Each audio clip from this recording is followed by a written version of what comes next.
Գործ համար 2 Պարոն Փաշյան, մի տեսակ շատ անհանգիստ եմ։ Ես չեմ ուզում, որ հերթական անգամ դու լես խայտառակ։ Գիտես ինչ հիմար, որտեղ վերջում դուրս է գալու, որ քեզ էլի գցել են։ Բարիս փոխաբերական իմաստով։ Գիտես ոնց, բացատրեմ։ Նայ, պարոն Փաշյան, դու ասում ես դա մեր անկոտրելի վարչապետ, որ Գարեգին երկրորդը կաթողիկոս չի, չէ՞։ Ինքը իրավունք չունի կաթողիկոս լինի։ Ինքն կաթողիկոս չի։ Համին նայա, այդ անտեր Արամը Քահանա Արամը հոգևոր կարգաստաց է Գարեգին երկրորդի օրհնությամբ։ Ուրեմն եթե Գարեգին երկրորդը կաթողիկոս չի, նշանակում է Տեր Արամը քահանա չի, չէ՞։ Քո ասելով,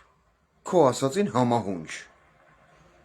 Պարոն Փաշյան, այդ Տեր Արամը քեզ ինադու է կանչի եկեղեցի պատարակ լսելու, որ քեզ մառալնի փչացնի։ Զգուշ կեղիս, խա, մեր անկոտրելի վարչապետ։ Էլի կրկնեմ, դու քսես Գարեգին երկրորդն կաթողիկոս չի։ Բայց նույն Գարեգին երկրորդը, ով կարգալույծ արեց Տեր Արամին, Տեր Արամին ժամանակին տվել է հոգևորականի կարգավիճակ։ Նշանակում է Տեր Արամը հոգևորական չի, եթե Գարեգին երկրորդը կաթողիկոս չի։ Փաստորեն քաքի մեջ ես, պարոն Փաշյան։ Զգուշ էլի, գլխից սարքում են մեր անկոտրելի վարչապետ։